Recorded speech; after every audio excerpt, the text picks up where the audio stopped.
All right, Neumy, we got this.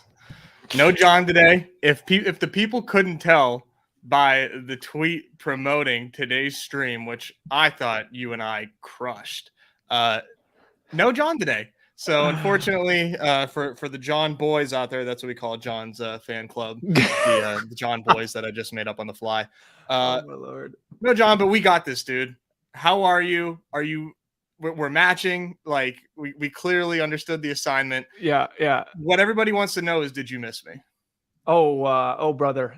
Doing a full week with John Boy himself. It takes the sales out of you, no. But yeah, no. Of course, it's always tough when we don't have us three because the dynamic is always, I'm little brother. You guys, a little pick on here, and the dynamic is fantastic. But yeah, when we lose our captain, all of a sudden now it's just how long can we keep this thing on the rails? But I'm pumped. Your idea right away, I just went, that's fun. And I've never went and got 3 pictures quicker after you floated the thumbnail idea. But yeah, I'm ready to go. It's going to be a great Monday. Yeah, this is going to be fun. And, I always enjoy the Nez and Neumy shows. You know what I mean? Like that, older brother's away. So like we can have a little fun. We're going to have a little fun. We can do a little roughhousing, go through his stuff. You know what little brothers do. I'm not sure how original the Pitbull on the cover idea was. I don't know if anybody's done that yet, but we're going to beat that into the ground. If not, just because we have such a strong connection to Mr. Worldwide. If you know, if you are on the show. I mean, if you've been here for a while, that's my guy. I know him personally. At this point, like people are wondering, is he just going to make a special guest appearance at some point during the season? Are we going to convert Mr. Worldwide into Mr. Best Ball? You know what I mean? Like all of that, just get him on the show. Yeah. So that would be epic. That would be epic. That's the next iron in the fire, as our gracious host that isn't here would always like to say. So we'll see. But yeah, if you know. So the real ones get that one. So yeah, I did a couple things off the top before we get into some of the ADP movers. I just want to say thank you to the people that are here right now. We've got 20 of us in here, and if you want to just hit a thumbs up, that would be helpful for us in our growth journey. But there's a lot of people streaming right now. There's a lot of awesome shows right now, and there's so much awesome content out there that is so valuable to playing best ball. And to the people that are here to watch us goofballs draft and to draft with us, I just want to say thank you, man. It's a lot out here, but it's all great content. So I mean, just catch it all. A lot of good people streaming today. So I just want to say thank you to the people that are here. And to the people that are here, I didn't realize that this was live right now, but we have memberships now. That is official. We have memberships for the brigade. And if you want to join, I believe it's $5, and you get to do a little bit of custom emotes there. We got a little Neumy tilt in there. We got a little campfire emote. We got a John face just because. And we got some badges too. We've got like the black badge and the red badge, depending on how long you have been a member. So if you feel so inclined, a little $5 a month to throw the Neumy tilt emote in the comments. I mean, I would pay $1,000 lump sum for that. Many are saying it's the biggest iron that has been in the fire that has now came to fruition. So with these Neumy tilts, I remember basically it was it's been almost 8-10 months in the making, waiting to get these emotes. So yeah, if you've been graciously waiting to spam them in there when I go off the rails, there you go. Now's your opportunity. And more to come, I think, with the memberships, just starting with those badges, or obviously the emotes and getting all that. But So down the road, we'll probably do some like little like custom private streams and stuff, depending on how many memberships we get. We will definitely make that worth it for you. And that there's also a promo code if you want a shirt like mine, if you want a shirt like Neumy's, then there you go. 15% off promo code revealed to you if you sign up. So just wanted to say all of that. Let's get started with the show. Some things we wanted to talk about today, like everybody wants to talk about on Mondays, is some movement with the players in these contests, these ADP movers. specifically one Kyle Pitts. You've noted it. I've noted it. You did a lot of screenshots right now of Kyle Pitts falling quite a bit in drafts right now, which I find to be pretty shocking. Where are you at? Do you think this is warranted? Warranted? No, I don't think it's warranted. But in the landscape that we're in, I'll definitely take it. You know me and my player take and everything that I was going with the Atlanta offense, which was why have Drake London when you can get the tight end from the team that I think has a better shot. And then you don't have to. We don't have to get into that, but. No, it's a good point. I've been scooping him up. I've done a few over this weekend. I'm not in the streets like you. You are just, hot and heavy in these Underdog streets, which I absolutely love. It just seems like day and night you're posting and doing all this. So bless up for you just nonstop. But I would, in my few that I have, I think it was like 65, 66 was I got two of them at, which I'm just like, that's just absurd to me. And then I saw a screenshot today on Twitter. Or it could have been in Discord, pardon if I forget who it was. There's so much going on, like you said, with streams and just overflows of the bits and everything. But I saw someone like in the late 80s. It was absolutely absurd where I saw that. So I think warranted, no, but I will gladly keep scooping up Kyle Pitts because I'm fully on board. I know the reasoning is basically his the brace on the knee and what we've seen. Haven't you seen him at practice? Like, haven't you seen him kind of moving slow, yada yada, which I just simply do not care about right now. So no, I can't care. I can't care about it either. And I think you do make a good point about comparing him to Drake London. I think if you were to do projections on their volume that they would get, it can't be that far off between the two of them. It's looking to be an extremely concentrated offense as far as pass catching goes, and these two are going to lead the pack, and probably in a big way. It's just a matter of what we get out of Desmond Ridder. And lo and behold, we have our first member. This is a milestone moment. Nick, welcome to the brigade. Let's go. That promo code, you better keep that hush hush, baby. That's for members only. Get yourself a shirt. Appreciate you, Nick. That's cool. That's fun. I like seeing that. That's cool. Yeah, dude. It's a great way to start the Monday morning. I will say, shout out Nick from the beginning. So we appreciate you, brother. Awesome. That's awesome.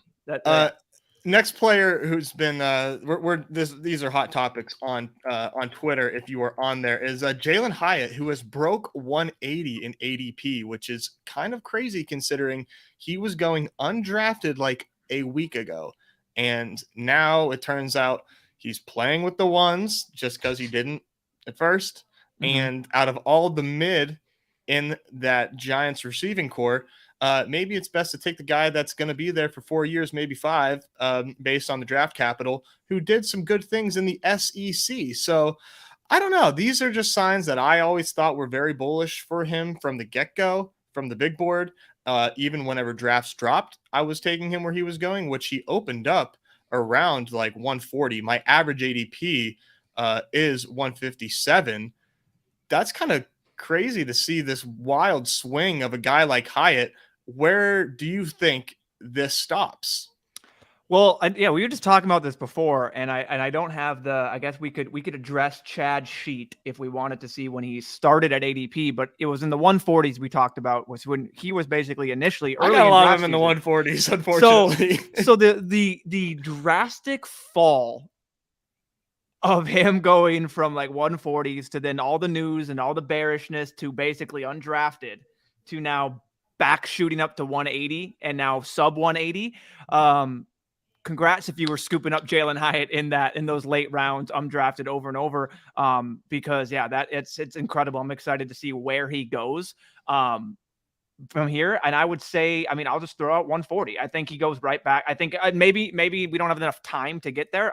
Maybe I'm totally wrong here, but I think he could end up by, September 6th, whenever this ends, with 5th. I don't have the date right off the top of my head. He could be right back to where he kind of started in ADP. I could definitely see that if we continue to get bearish news over and over, all of a sudden, he's not, we're going to rest him for the final preseason game, final 2. And all of a sudden it's just like, oh my God, like he's for sure. And you pointed it out right away, the mid receiving room of which is the New York Giants. It just seems like it's a bunch of mid, and then I guess unknown. We don't quite know what it is over there. And it just, a land of mid.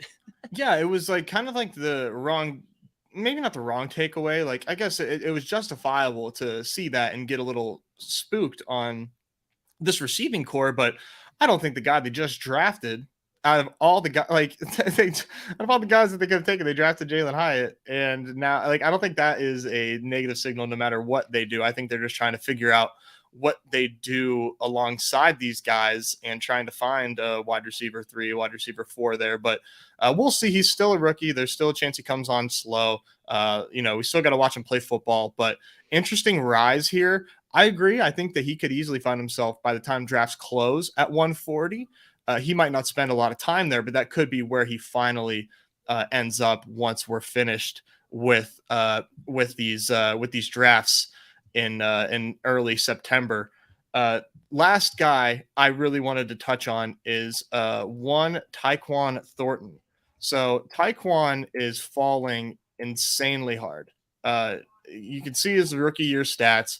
So much of that was in week 17. Shout out Pat Rain. And we liked his profile. So not like similar to Hyatt, because Hyatt has like a stronger pedigree in my opinion from college, but just a burner on a team that isn't like, what we think of as an awesome passing attack. But it seems like he fits a unique role in New England, because it's guys like Juju Smith-Schuster there, Hunter Henry, just Parker. Devontae Parker. Like, these are just not necessarily like burners that can stretch the field. Are you scared of Thornton as the field is right now? Because I'm not taking him. I will say this is a strong value, but I don't find myself taking him unless I'm really trying to force a Josh Allen week 17 game stack. Yeah, this is gonna be interesting. Let me go check my completed here, because I'm fairly certain he is my number 2 wideout, just in total exposure. Let me just pull this up here. Sorry, number 4, but still at near 20% in my. I just needs to update a little bit, but yeah, I have a lot of Tyquan, and it's a lot of it has been lately as I've been filling up these slows and ending these slows that I have for all these drafts, and it's just been he's been at the top of Q and rankings, and sometimes going into the late 17th, 18th, and I've just been scooping them up. Nice. So good I am not as scared. I see him as a potential great spike week player. Like, obviously, the guy that you're getting in there is not going to, it's questionable, especially on an offense that's led by Mac Jones, and that also added Juju, has Mike Gesicki, but like, those players don't necessarily scare me. If Tyquan is truly, like, if he has the best talent, they're going to find a way to get him the ball, and he's going to be on the field. Juju and Gesicki don't scare me for potentially, like, if he's that dude, they're not going to be to ease him in and basically be like, oh, we still got to feed Juju and Gesicki. So yeah, he is my 4th highest exposed, and he's up there quite a bit. So I've been liking 4th highest. Wow. Yeah, my good for you, man, because like are interesting, but yeah. Yeah, well, you've mentioned that you've been kind of taking this like a slow and steady pace on football, which this is a great time for you right now to get your Tyquan exposure.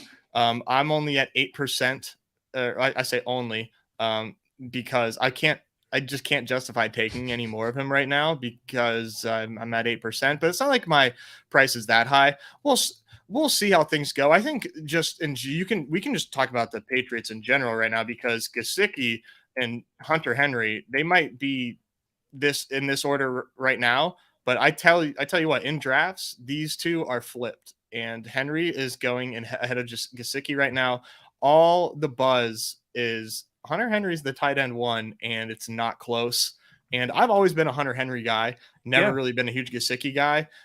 So for me, that's always kind of been my stance. But this is an interesting receiving core on top, and just offense in general, when you consider the fact that they are looking at Zeke, they are looking at Lenny. It's just a matter of who one of these vets are that get there. But it does seem like they're going to bring in somebody. So there's just a lot of movement here to come. I feel like with New England. Yeah, I agree. I'm basically I have one Jasicki, and it looks like it's just in a palm, and then I have a lot of Hunter Henry.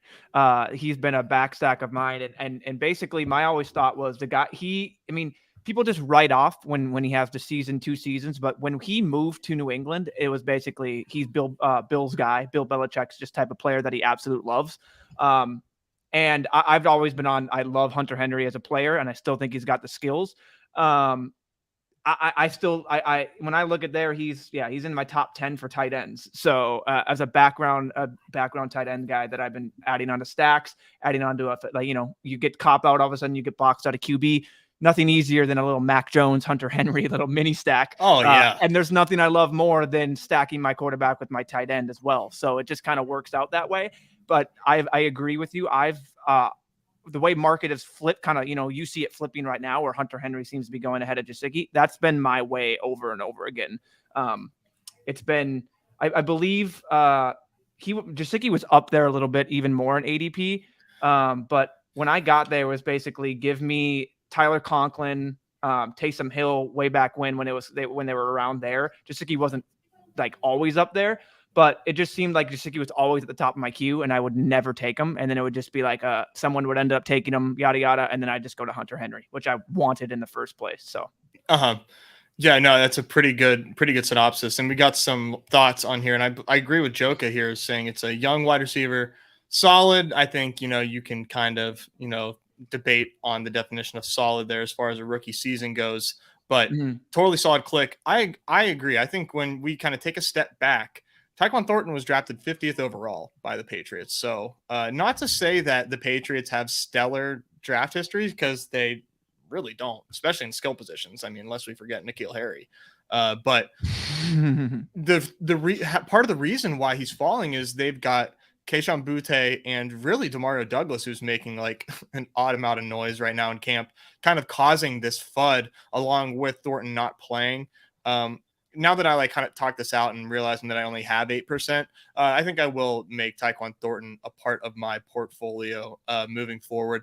And maybe we'll take him in this here Pitbull draft. What do you say we get started? Yeah, I think we got to hop in that. Hopefully it's not a snap fill. Maybe we can get a few of the members in here, the good fellas. Oh, we're waiting for one. Waiting for one. There we go. Maybe they were preemptively joining. That's what I'm going to tell myself. Kind of smart. And it's looking. I don't know if you're getting this. Maybe mine's not loading, but the emotes are just coming in as words. No, here. it's you have to go on YouTube to actually view. And then you can see the icon for new members is just like a puppy silhouette. And then you get the badges after a month. You got to earn it, just like on Underdog. Oh, there is the Neumy tilt. So that's the picture, huh? I love that. Okay. All right. Yeah. What do you think about that? Did I do an okay job? I'm trying to see. Like, I can't quite. Yeah, I'm gonna get close. Oh yeah, that's great. That is an absolute banger. It's small. Right there. No, it's small. I mean, I worked real hard. Yeah, and I love the little dog there and everything. This is perfect. Yeah, this is that's honestly a little better than I can imagine. Like, I mean, you could go back every single stream. You probably had near 1,000 pictures to pick from for Neumy Tilt. So I mean, yeah, that's fantastic. I had this in the hopper for a while. I really did, and then I was like, all right, I gotta like get off my ass and actually get this completed. So lo and behold, here we are. Hey, man, everything, all good things take a little time. So, there we go. That's a fantastic. But when I saw it here, I'm like, are they not working like all of a sudden? And then I saw like a question mark. I'm like, oh, no, there it is. So, all right. So it looks like you got the 103. I got the 103 here. This has been kind of an interesting decision for me. I've been actually like cycling in some Tyreek Hill. But the more I kind of look at the running back landscape, there's a lot of question marks around running back. And I feel like not overthinking the Christian McCaffrey pick when he lands to me at 4. So that's going to be how we start off here. We'll see where the rest of the draft takes us. I did want to give a shout out real quick. Brandon Santos in our comments here, letting us know that he finally got first. After I don't know if that 1,200 is real or not, but I mean, I'm probably up close probably beyond 1,200 drafts on Coach MLB. Kell.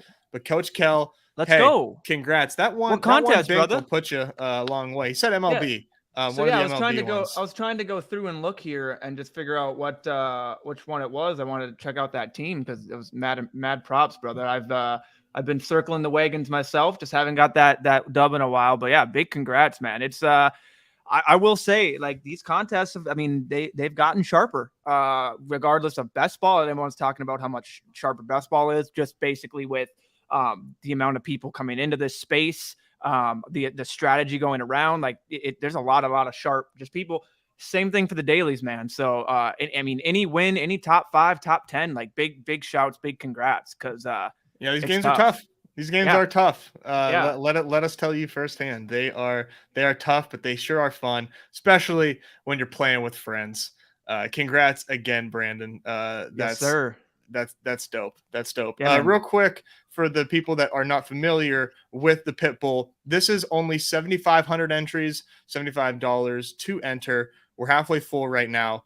10 entry max. 120K to first. So that is a pretty penny. That moves the needle for me, certainly.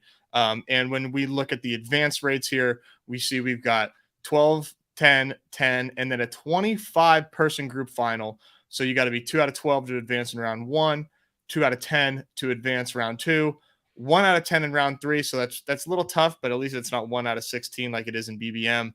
And then 25 person final is really nice. I just realized I am not sharing that. So just click on all rules if you want to see that. But I dictated it, I think, pretty well. But yeah, 25 person final seems pretty awesome, and that gives you a min cash of 1,500, which is 2x the your entry fees if you do happen to max this. And I will say I am planning on giving this all I can handle. I think this is the type of contest that I want to enter. I might not be able to max BBM because of that, but to me that's okay, because this seems very friendly as far as getting in the finals and stuff, as opposed to battling out 400 people. Yeah, I love the contest that they drop. I think it was the Hound and the Pit. Yeah, this Pitbull. It's been great. Yeah, Hound filled fast. You know, that's what the sickos do, man. So, you know, just shout out the community out here. I mean, that's what was it, 48,000 people, 50,000 around that area, which is just incredible. But yeah, I'm excited to see basically the stretch here, because we always talk about and you're coming up with your pick here. So let's figure out these picks here, and then I'll go in here. So this is your draft, so I'll give as minimal input as I want. You'll obviously have the final say because you're there. But yeah, I'm fine. I liked your Christian McCaffrey pick. I know I see a little people in chat saying, "Oh my God, you can't pass on Cup." Totally, that's just that, Viper. But that's just Viper. Yeah, and you know, I think it's, you know, you to there, it's just pick your guy. You know what I mean? Like, take your stand. I was taking Cup. I was taking Cup 3 for a while. Well. But now you can get Cooper Kupp much later. Not much, but you can get him because of that little the hammy. I believe it's a hammy, right? But yeah. So what are you what are you thinking here with this build? So I think because we're doing the Pitbull, I think I'm gonna get myself a dog, and do it. That dog goes by the name of Derrick Henry. I like it. I really am. When you talk to people that aren't in our nuts little best ball space here, which there's a lot of people that don't obsess over best ball, I found out by going outside, touching some sand, meeting people. There's a lot of people that don't obsess over best ball. And when you kind of ask people, like, what do you think about X player, knowing they know absolutely nothing about the best ball landscape, like Derrick Henry, people still think is like a top 10 pick. It's just kind of, I mean, and I get the like, you kind of have to play with the landscape, but to me, man, imagine like getting this start in years past. It just really wouldn't be possible. And somebody like Derrick Henry, I'm just not sure is going to have an insane fall off without it being an injury, which, knock on wood, fingers crossed, we don't get, because I'm really loading up on Henry.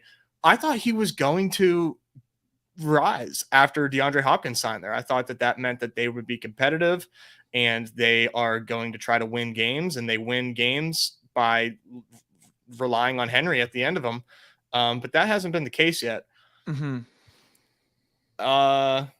This feels risky, but I mean, it's. Do you think Jonathan Taylor plays football? I have no idea, dude. I hope so, given my exposure. But man, that's a heck of a start if he plays football. So you do you in this, because Let's go. I think I would. I think if I had this, and given the context, given everything you laid out in terms of advance rates and the final, that's a fun start in this style of contest, playing it. And I know you, and I know your boundaries here. You're willing to take this as far as a 3 RB team, and your last RB basically just being that dart that hopefully can contribute if need be. Because it's basically just turn off that green button at this point. Correct? Like there's no reason to even look at that for the next 13, 14 rounds almost for me. Like unless that a screaming value comes and you've recovered enough in terms of the wide receiver position, but. Yeah, that's a really interesting start. My exposures hope that Jonathan Taylor plays because I was smashing him before any of this came out. Before he looked like a 80-year-old with a bad back standing out on that field, I was just smashing Jonathan Taylor. But who did they just sign? Basically, who did the Colts just sign? And I know that's not a big deal at all, but they signed another person, which just doesn't, it signals murkiness, and I don't know what's going to go there. I think that was for Zach Moss being hurt, and that's a good point. I do forget who it was too. Exactly. It's not even a big deal, you know what I mean? In my mind, it's just they signed someone, which just went Kenyon Drake. Thank you. So definitely not really worried about that at all. It was just Kenyon to Drake. make that clear, not worried about it, but yeah, I do think Jonathan Taylor eventually does play, because it's either he's going to be in the same position next year. He's going to have to play. Like if he does not play and he holds out in any way, he's still under contract for them for another year. Correct? That's how I've been reading this. Yeah. Yeah. So it's just like Jim Irsay just like won't shut up, and shocked. I am shocked by that one. And just talking about money and stuff. But yeah, he has like these guys don't really have a lot of leverage, so they're going to play. And because they want their money. So I feel very strongly that Jonathan Taylor plays football. I feel strongly that Josh Jacobs plays football. Maybe they don't play on the teams that we're drafting them on right now, but I feel very confident that these guys are going to play. Calvin Ridley at 17. That is pretty wild. Oh. Like I've told you beforehand, I have been very much out of the streets for a while, so I do not know if that is what is his ADP right now. His ADP is sub 30. My goodness, he's a riser for sure. 27. He is rising. I mean, like people see him in camp and like forgot he was fast. Like I beg of you guys, man, just like watch a little bit. Just watch a little bit of these guys play football, and I think it will kind of like you'll remember that we're not just drafting like jog that memory a little bit. Like, yeah, man, Calvin. I mean, like the thing to be like, it's not like he wasn't gonna be fast anymore. Like it's just a matter of like how healthy he can stay during the season.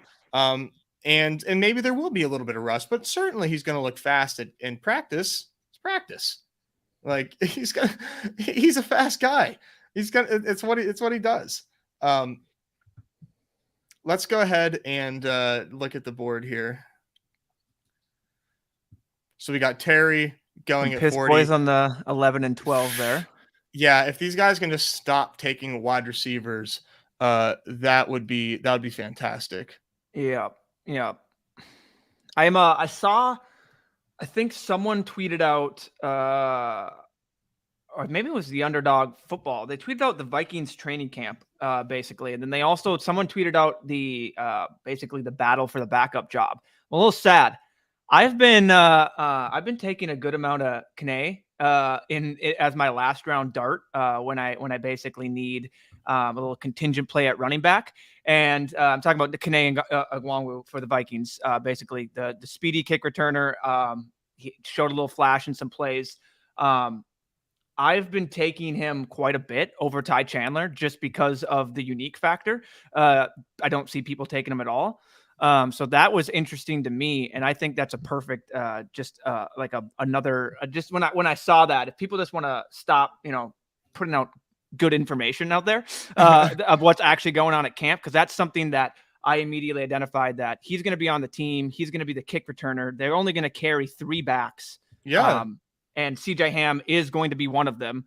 So it might be 4, but like he's going to be on there, special team and that. So look at this running back value that happens to fall. Like you guys so, are jerks.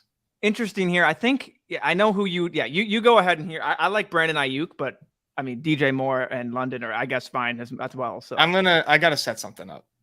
Yeah, do that. And I think that's smart with what's there. So, and if these guys know what's good for them, they will let that fall. And I know that it's risky yet, like only coming out of the first 5 rounds with 1 wide receiver, but I'm going to just go for it. I'm going to go for it. You guys got to leave me Justin Fields, and we will figure the rest out later. This is kind of how I've been treating some of these starts that I have that are like against the norm of how people like to draft their best ball teams.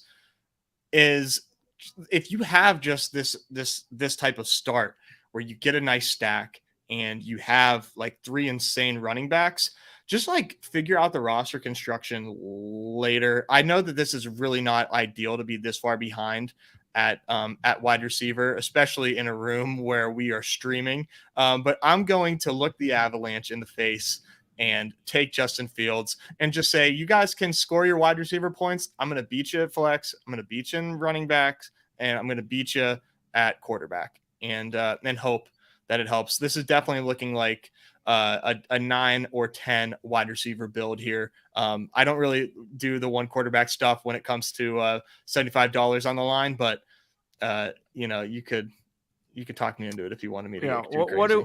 What do we say to the wide receiver avalanche of death? We say not today. We say not today, and we'll figure it out. That's basically what's going on here. But no, I love the start.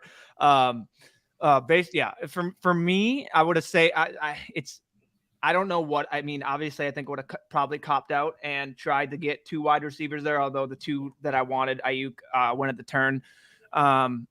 And then, I mean, you can always set up a nice little double if you want with an easy cop-out tight end who's there with Cole Kmet as well. So there's options, but yeah, getting the single stack with Fields and that I like it a lot. And we just got to figure out wide receiver and hope that we don't see what we saw in round 4, the end of round 3 and beginning of round 4, where what is that?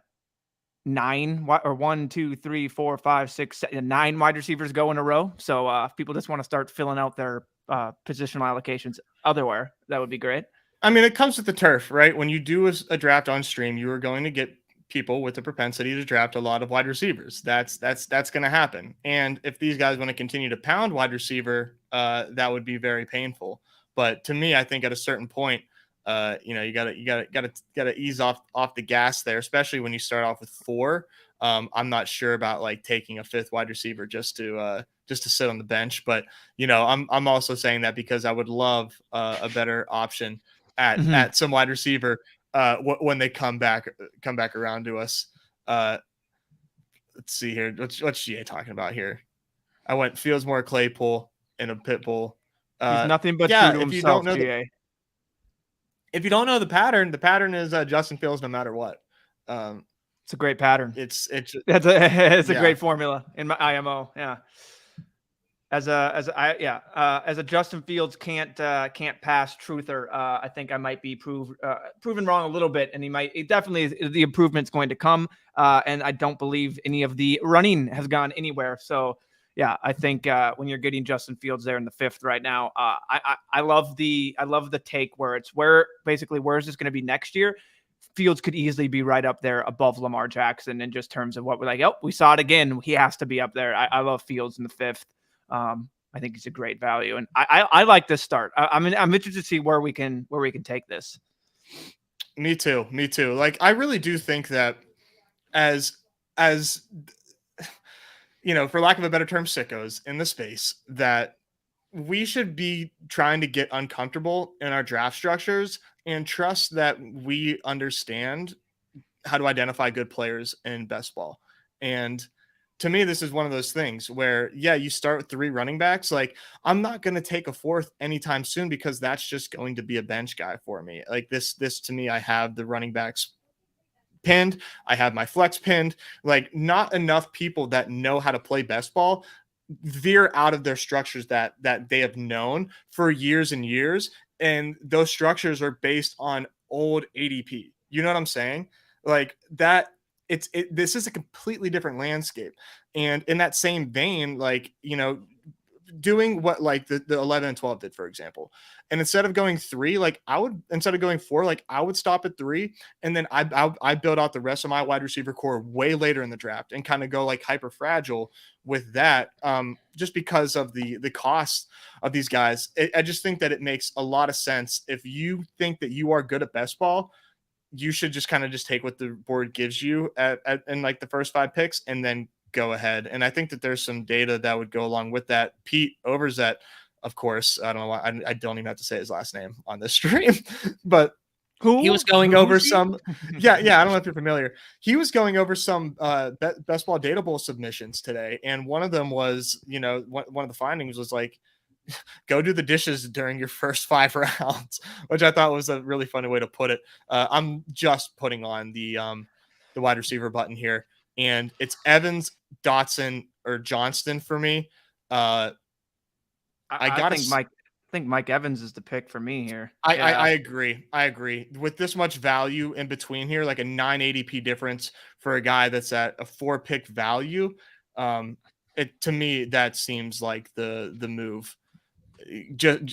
We're gonna be taking a lot of wide receivers, and on the weeks that Mike Evans duds, which seems inevitable, we'll hopefully have some insurance options there. Yeah. I totally get the qualms of having Baker at quarterback, but we've seen Baker, like we know what Baker is, and if anything, having that big of a target there could only, it's just I've been taking a lot of Mike Evans and Godwin. They're up there in my top 5 for wide receivers. I think they're very undervalued. I like that call. I just think they're undervalued a bit. You make the call here.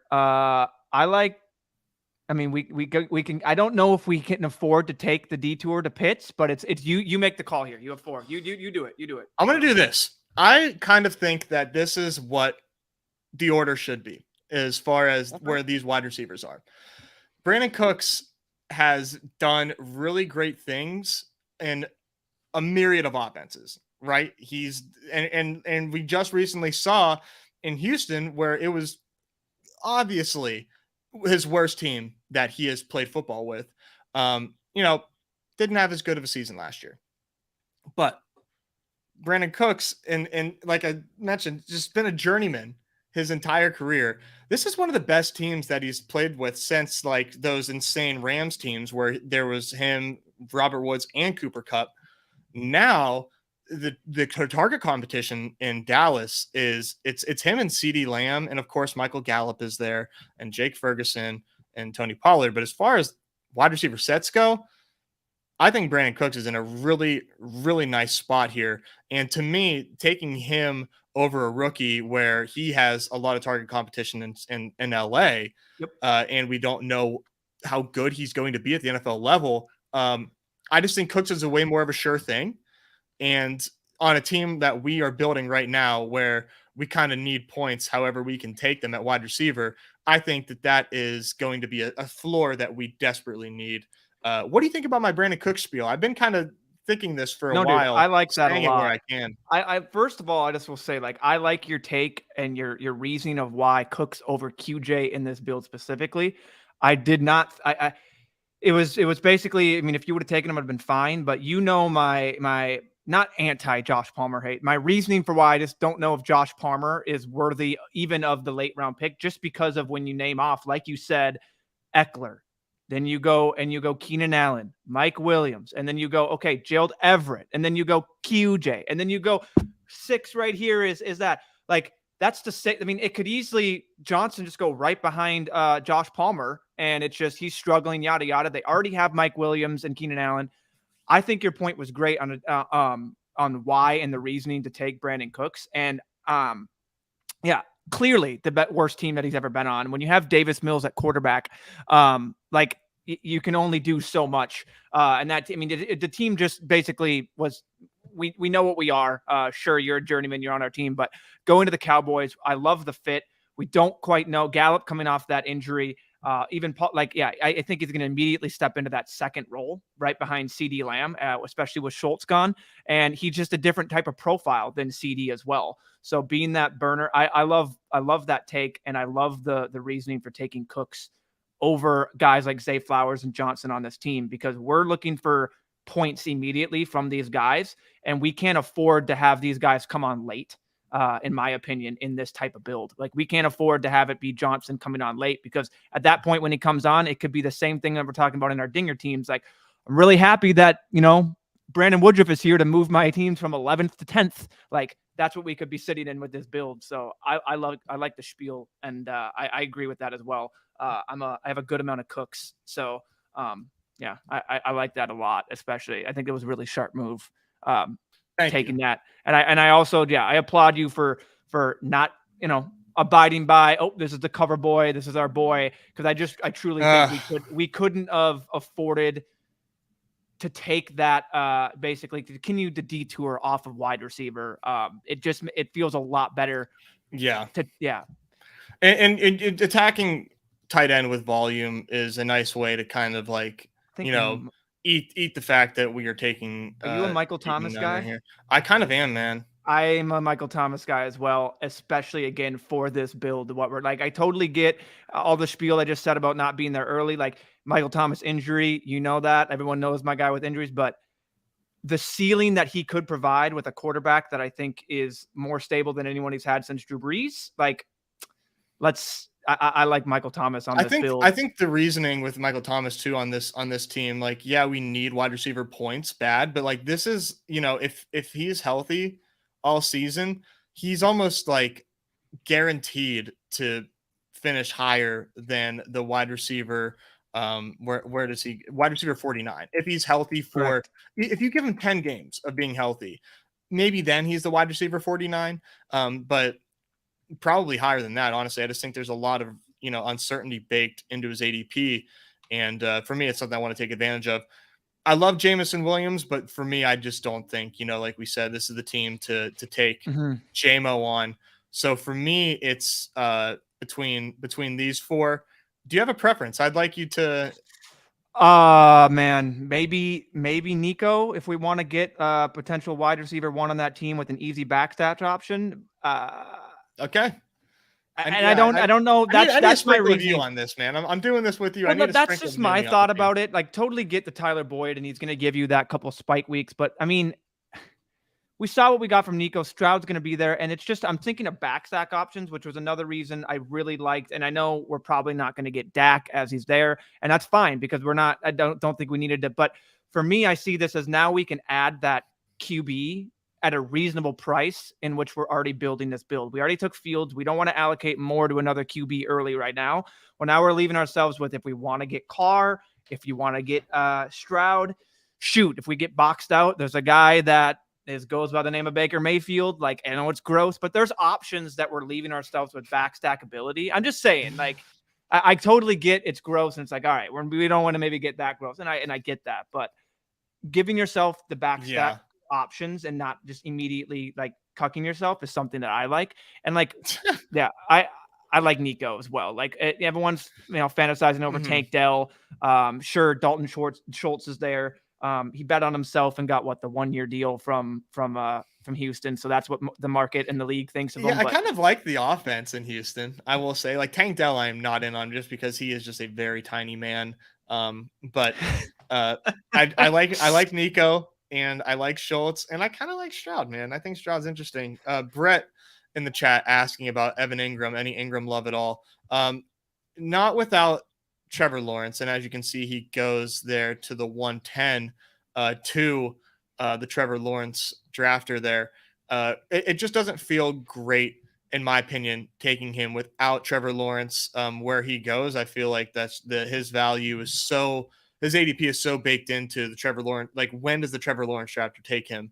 And he honestly probably could have waited until that turn.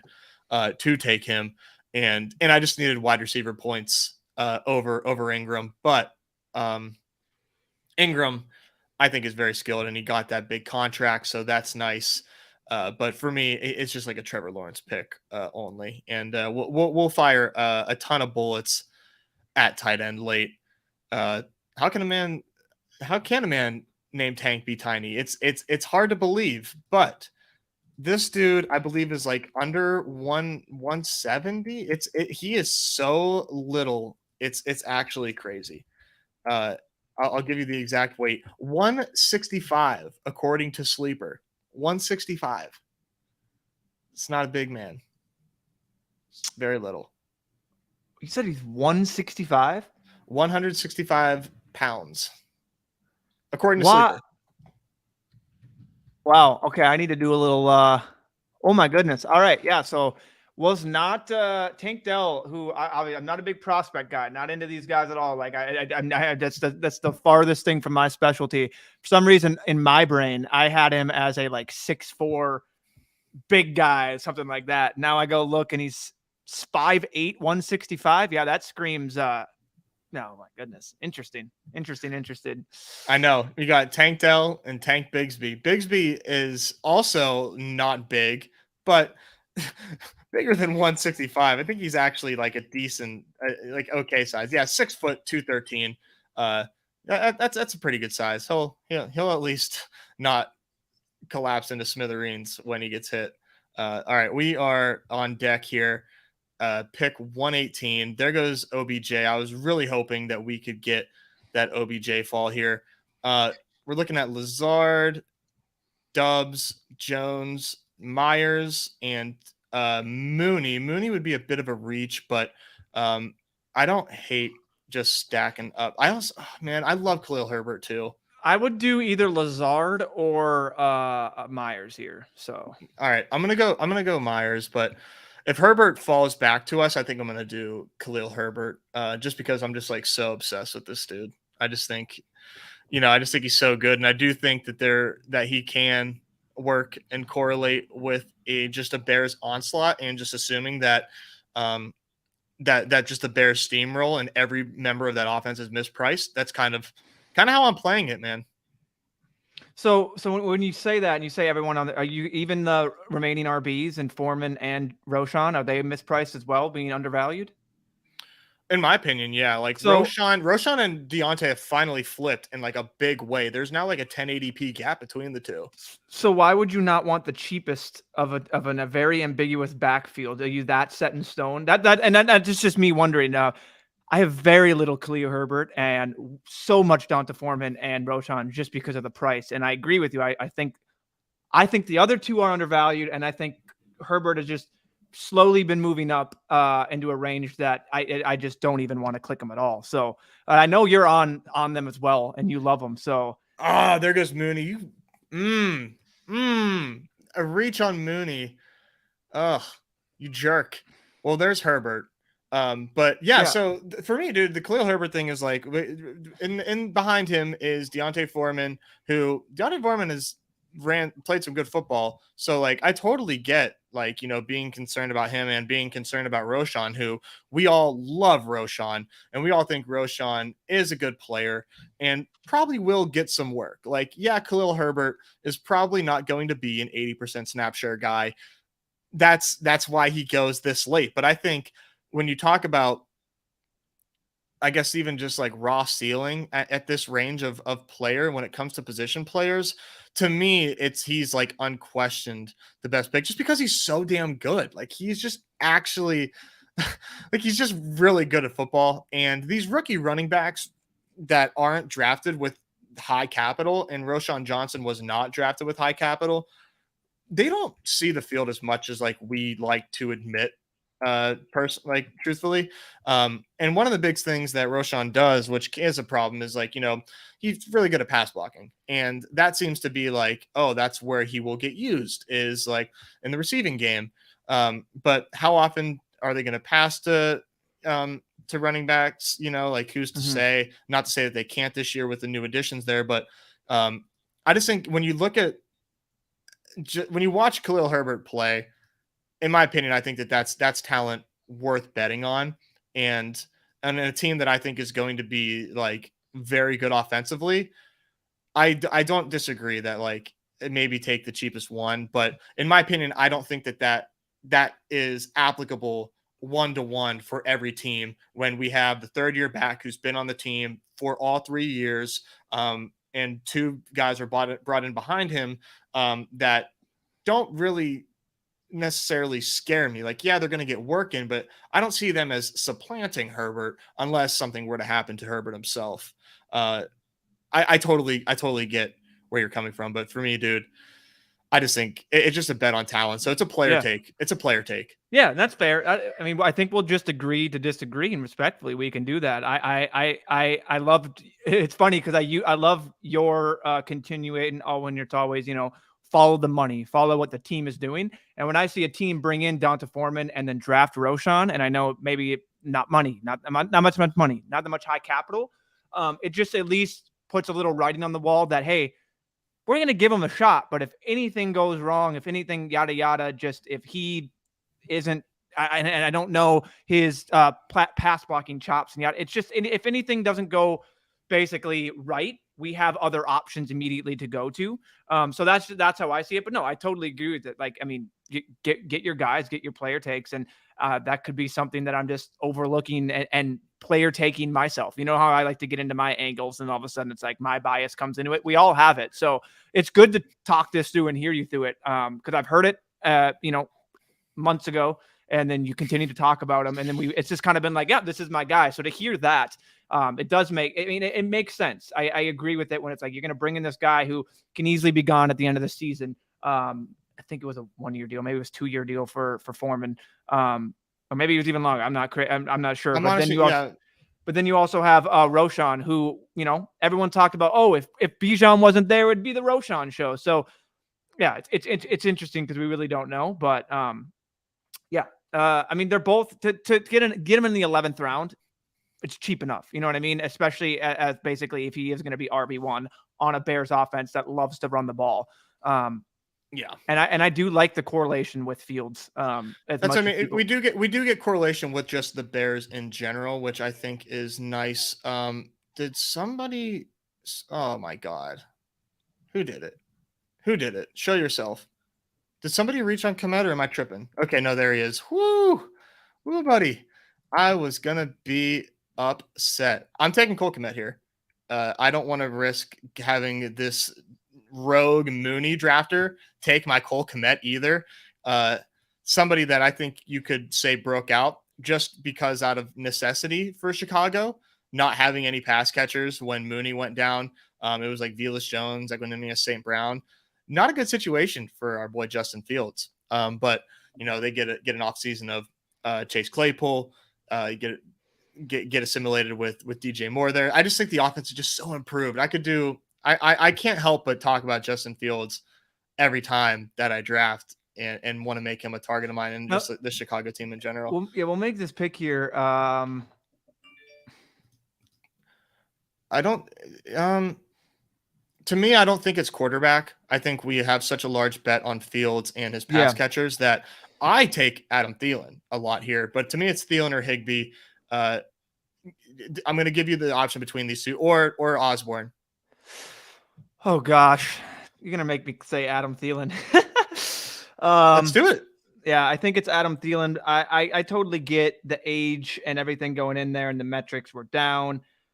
How I see it is a steady target for Bryce Young, and a different archetype than DJ Chark. I think there's going to be a few usable weeks for Adam Thielen, and not usable. I think like few spike-ish weeks where it's like, I mean, you can't tell me that Adam Thielen, who at one point all he did was score red zone touchdowns, just simply can't do it in Carolina. If you just say that offense is going to be bad and they may not be in the red zone nearly even close to the opportunity that the Vikings were, which I agree with that. But I still in his range of outcomes, I can still see in this contest where touchdowns matter the most, 5 catches, 55 yards, 2 tutties, even more than that. And he gets that, like, that is a very usable week on a team that we are in need of a wide receiver. I I don't know. I think he still has a little bit to give, and the contract Yeah. that they signed. Yeah, I like Adam Thielen. KJ Osborne's interesting. I mean, he seems to be the talk of the town out there. Is what's KJ Osborne? Who's the real wide receiver 2? Guess what? The wide receiver 2 is the tight end 1 over there in Minnesota. So it's really who's going to be the guy fighting for the third targets on that team. Yeah. And we've seen the nonstop now non-hype for KJ, all the training camp. What is he there? Pass blocking. What's his role on the team? I think for me it would have been either Adam Thielen or KJ. Just thinking back, I think, I don't know. They both offer the same for me, although I think KJ, they both offer spike weeks, and it's interesting. Yeah, I'm not My sure. Minnesota bias is coming out for both of them. So Right. that's I know. basically I shouldn't have. I put you in a rock and a hard place there, Yeah. making you choose between those two guys. And then a yeah, Ram, no, who I love. You know Yeah. what I mean? I love the Rams. So I think with Adam Thielen, it's just a matter of like, do you think he's washed? And he did take a step back last year, and that was facts. I mean, they brought in TJ Hawkinson, and Hawkinson did really well in that offense, and he also played the Thielen role, man. He took over Thielen's role and he ran with it. And he was just a young, more athletic, and lining up in the slot. Like it's why we have Josh Oliver right now. Maybe I'm wrong. We have basically one of the best, if not the best, blocking tight end in the league, and we're going to be lining up TJ Hawkinson doing everything that Adam Thielen did. He just took everything over for Adam Thielen and did it better as a young, more athletic player. So, yeah. Go ahead. I still think Adam Thielen has a season left in the tank, and if it's going to be any season, it's going to be this one. Is my thought. Yeah, it's just like an interesting situation there with Carolina. Like in my opinion, Adam Thielen is like a very good route runner, with the ability to kind of get open in short space. Bryce Young seems to have really nice touch with the football, really good accuracy. So maybe some red zone work in there. Who's to say how good or bad the Panthers will be? But some competition in targets there, like we mentioned, or I guess we haven't mentioned. I confuse Hurst and Schultz all the time. Little Dalton, I just did it again. Hayden Hurst there, DJ Chark, Jonathan Mingo. These are names, these are players, but nobody like head and shoulders better than him talent wise, like Justin Jefferson was. I do kind of wish we had a little bit of Tyler Higbee here to take. To stack up Matthew Stafford. This is an interesting pick here. Yeah, you make this one. I think I'm gonna have to capitulate and take Taysom. It's not a Bad Bro stream unless Taysom Hill is being selected by us. So it's gonna unfortunately have to be Taysom here. I do plan on taking a third tight end, maybe even 4. We'll see who falls to us, but that's interesting. 4 with. Okay. See, I'm fine with the third. Now 4, you'll have to explain that one to me. Oh, dude, I'll go 4. I'll go 4 for sure. Okay.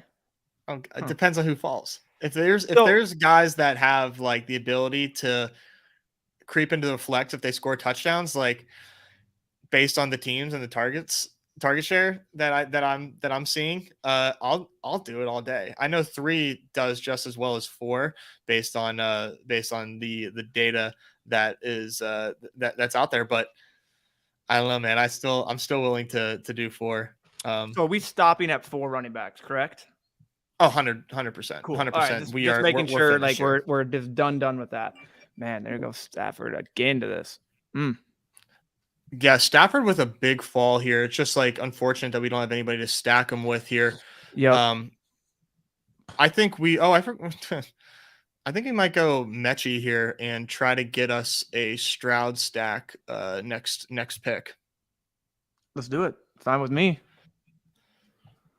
Because now, we would like for there to be some better news on Mechie, but I think he's gonna. It could take him a while, but he's also our 8th wide receiver here. Exactly. Yeah. No, in this build, and he can afford to take himself, maybe with the wide receivers we have, but no, I definitely think that setting up that little Stroud mini, I do. It's interesting. I like that a lot. I have. So you got a triple stack of Justin Fields, which I don't know how many people are doing that because it's always the naked Fields or just get one of his pass catchers, yada yada. So that's interesting. Is this contest dependent right now that you did this, or is it throughout anything BBMs? It's my thesis on Fields, man. It's the thesis is that this dude in college, like, there were no questions about his ability to throw the football. He had really good numbers passing. I'll have to pull up his numbers here. It was like 60 something touchdowns to like single digit interceptions. Like, there was no question this dude could pass the ball.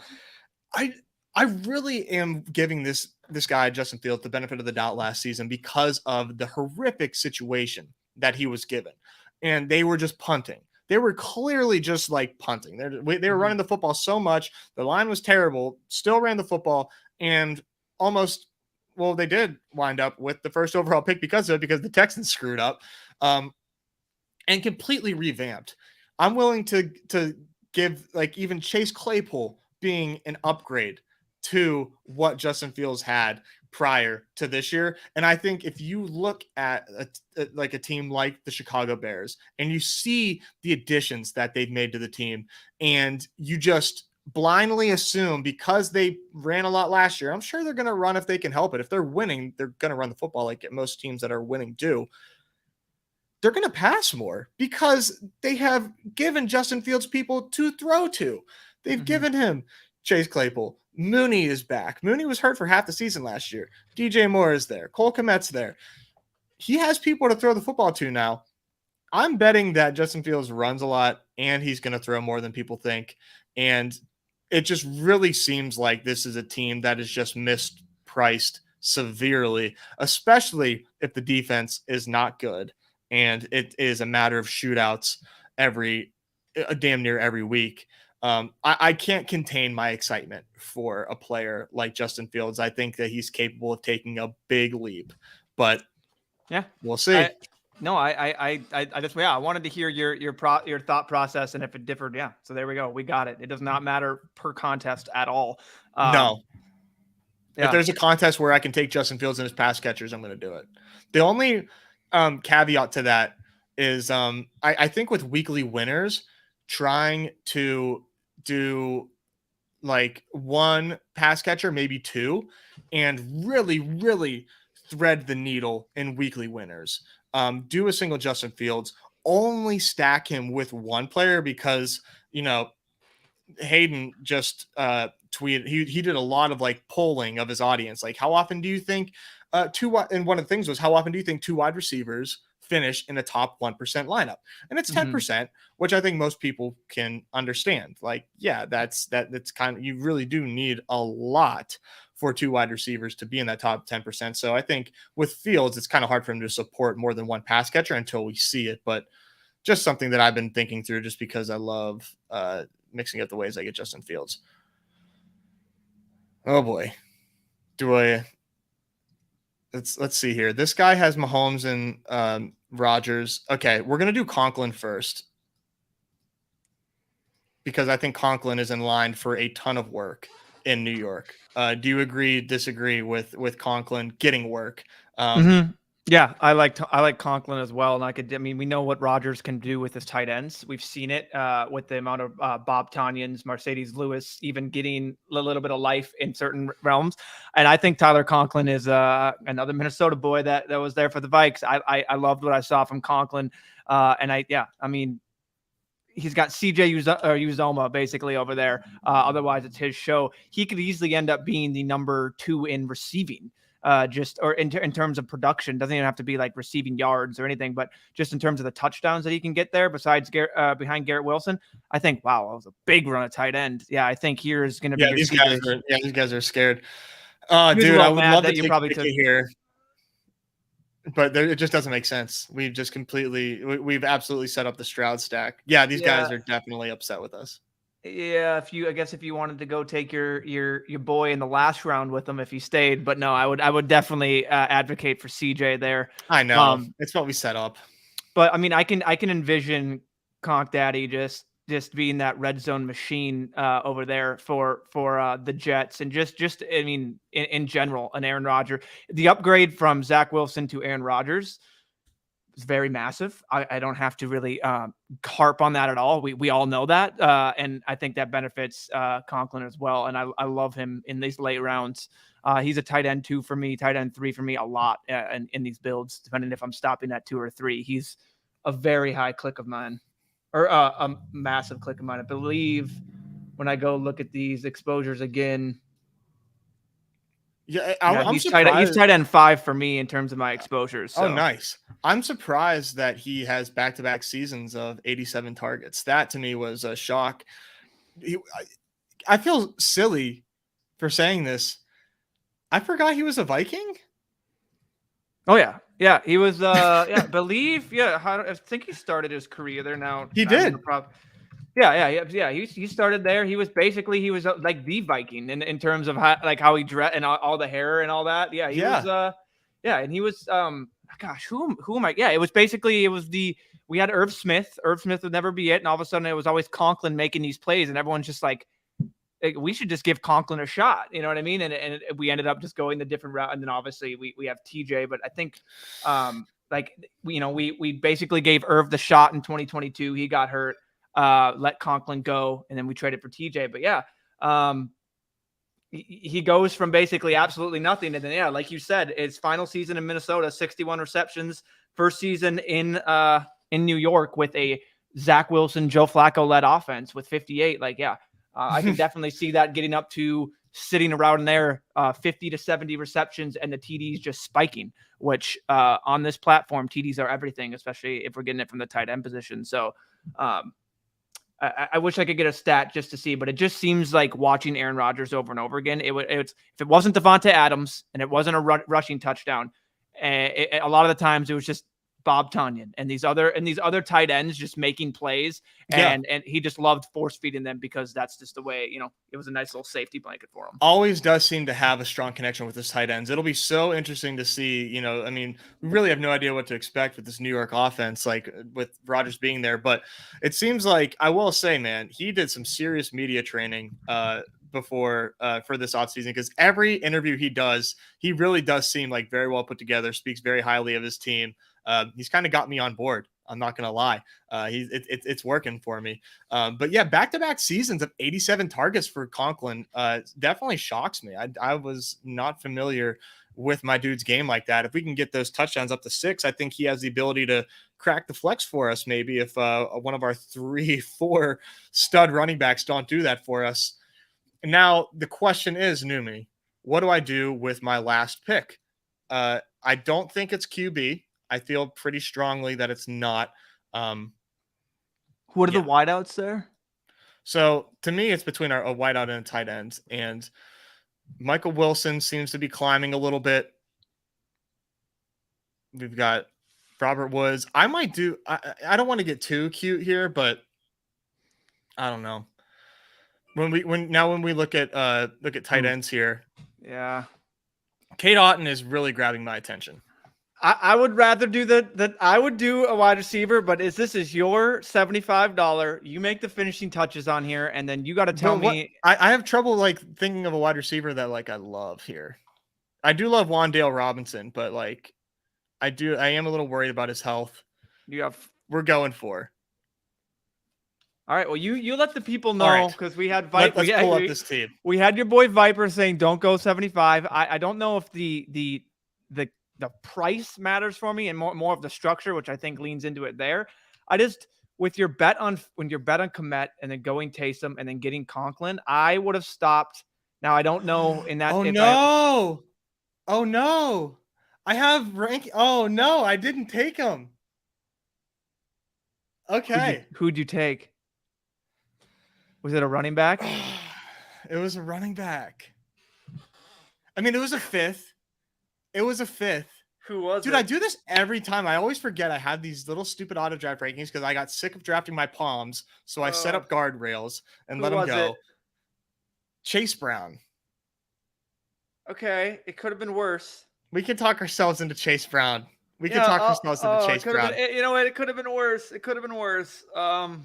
Oh, I didn't. I should have just clicked the draft button. But, I I wish don't know if I don't know what I don't know if that's worse than a fourth tight end for me. Like honestly, like this. I know, right? And I know, and it's just nothing on the four tight ends. It's just the way the cap. I don't know. It's just the build, and I totally get four tight ends and a lot, maybe in a BBM style, in that format, but.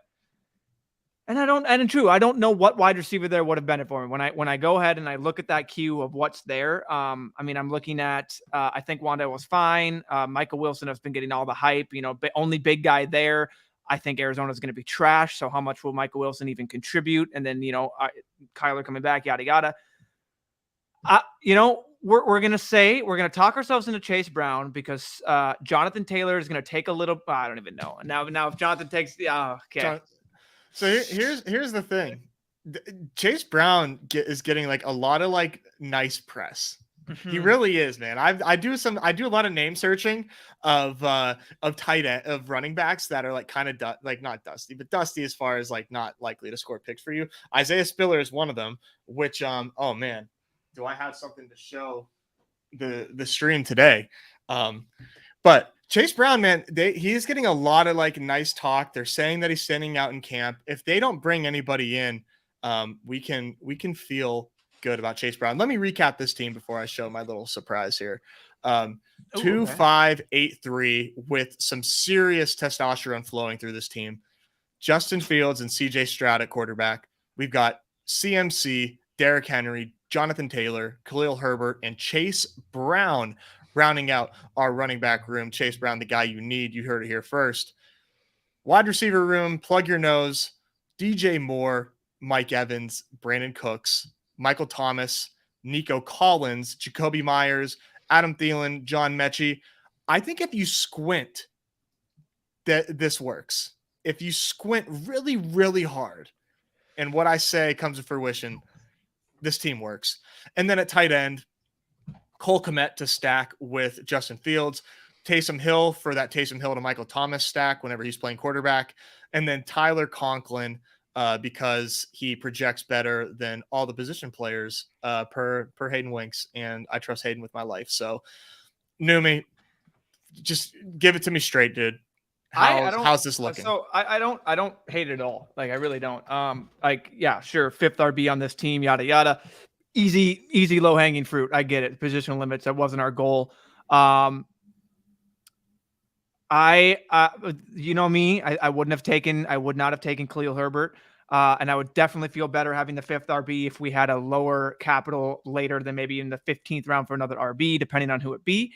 I don't think it's bad at all. I love Michael Thomas. I agree with your take there of if he's back to anything for Michael Thomas, if we get him for like half the year, even a full year, and it's the Michael Thomas we saw of old, that's a real big benefit. I mean, obviously, yeah, benefit, but that's really big for us in this wide receiver room that we have. DJ Moore going from basically previous years of, oh, look what DJ Moore's done. Look at DJ Moore's done. And now arguably has the best QB that he's ever had. And for some reason he's suppressed. I love DJ Moore. So I mean, the small little qualms that I have are basically I would have taken an RB later and added that fourth on there. And I would have continued to hammer out that, and I would have stopped at 3 tight ends, but as we obviously did. But I don't hate it at all. I really don't. I love the start with the 3 RBs, and I love the way that we immediately regrouped in the wide receiver position. Yeah, I don't hate it at all for the positional limit effect. It sucks, but when this team is dominating halfway through the season and gets us through, it'll be all right. It'll be all right. When Chase Brown's the guy you need in week 17 in this 24-man pool. Yes. Or 25, man. Yeah, I don't hate it at all. So I want to show you guys something. I made an investment. I put my flag down. I planted my flag on Isaiah Spiller mattering in the most important week in week 17 because I think he's good. I made an investment and I bought myself an Isaiah Spiller rookie card with the auto, with the patch. Just $20. How rich? $20 for this is how the investment gets made. Yeah, maybe he's not maybe I don't make it to the BBM finals with Isaiah Spiller on my team. But when Isaiah Spiller breaks out, I'm going to cash this in for first place in BBM because he's going to break out that hard. Am I right or am I right? I love you. I love you doubling down and saying, hey, if I'm not going to get Isaiah Spiller that much in my drafts and I'm going to talk him up, we're at least going to make the benefit of all of a sudden him being the thing with the rookie card. Numbered 25 out of 99, baby. You see it. Oh, what's his number? Is it? Oh, I was gonna say, is his number 25 somehow? If you would have got, the number. I wish. Yeah, you get the LeBron 23, the 23, yada yada. Yeah, but top shot brain there. That's awesome. That's go. We need that. We need that right next to that Pirates. Like we need a little stand, right next to that. Yeah. So like it's just right. Yeah, right to your like in between the door and that Pirates. It needs to be right there. Like people, what's that card you got up? And you just go, oh, this little thing. Take a little step back.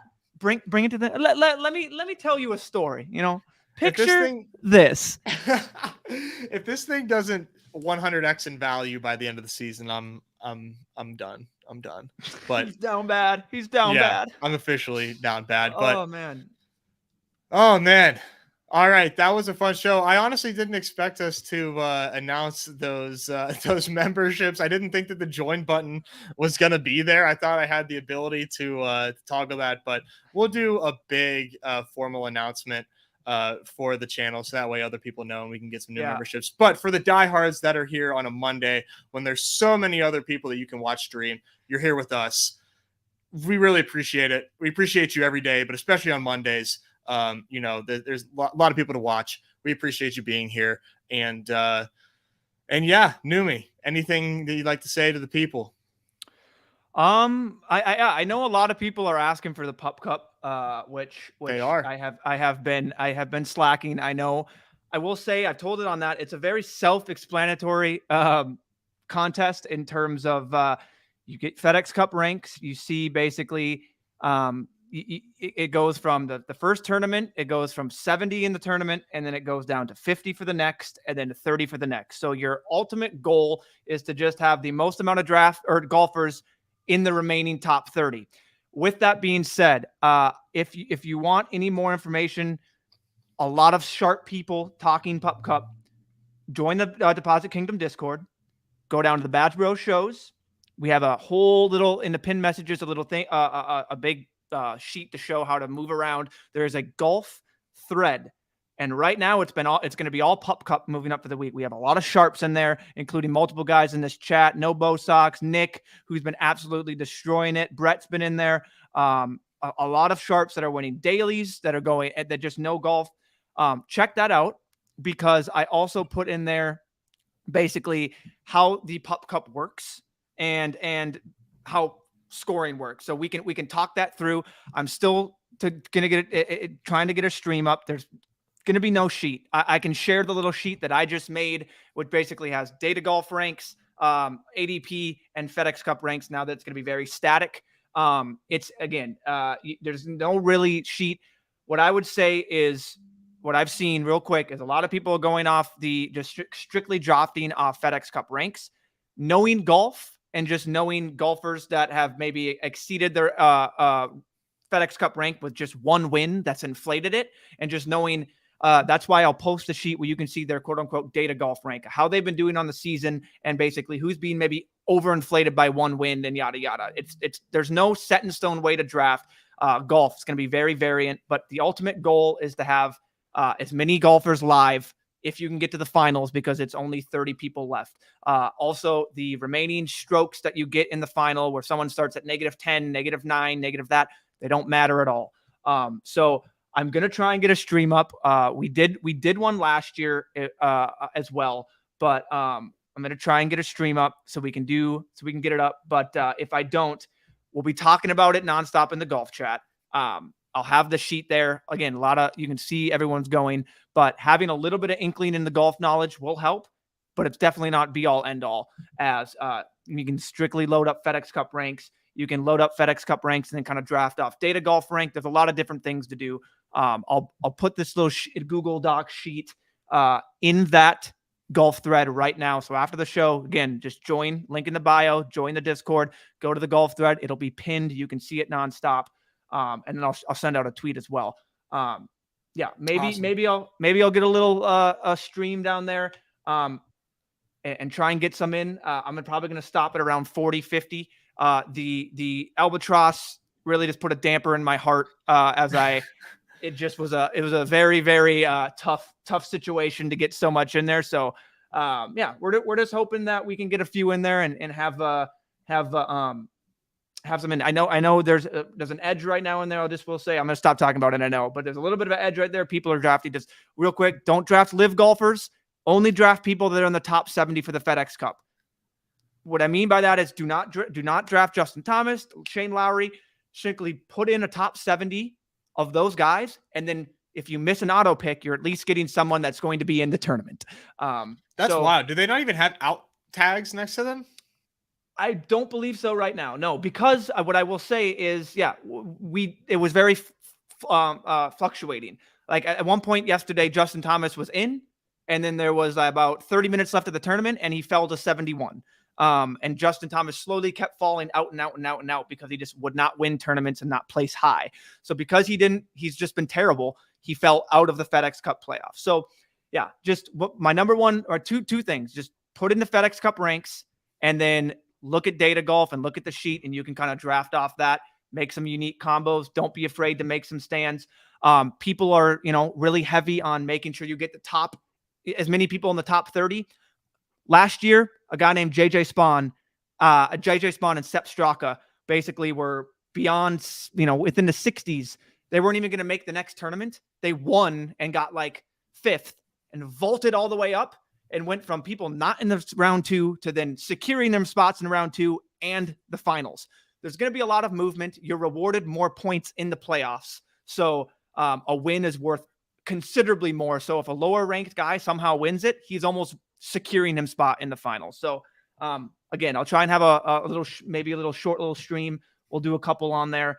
But yeah, I'll post that sheet, and don't be afraid to come in and ask me and all of these sharp guys in the Discord questions over and over again. Yeah, sorry. There's been a lot of stuff going on behind Thursday, the scenes. Man. It's coming up. There's been a lot of stuff going on behind the scenes, so I haven't been able to get that stream out. Like I said, car accident has just made my life a little tough right now, but we will get that out there. We'll get that little sheet out there and hopefully get a stream out. It's not guaranteed, but hopefully. So yeah. Yeah. Well, it seems like there's interest. It closes on Thursday, and it seems, to be honest, sweat. It's a quick sweat too. It's a quick sweat. We like that. And to be honest, it seems confusing. So I would, I think a lot of people would appreciate you having a stream up and kind of breaking that down for everybody. With that being said, I think it's time we sign off. I appreciate everybody being here. We will be back tomorrow, as always, on the Underdog HQ channel, talking some baseball. If you're not over there, go ahead and throw that a sub. We are building up that channel. We will have more content on the way over there as we head our way into football season as well. Definitely don't want to miss that. So get ahead of the jump and get subbed there, and we will see you there tomorrow. And by the way, if you're not on Underdog Fantasy, use code BADGE, use code MLB. Both work, both support us. Get $100 deposit match up to $100, 100% match up to $100. Yeah, go ahead and do that.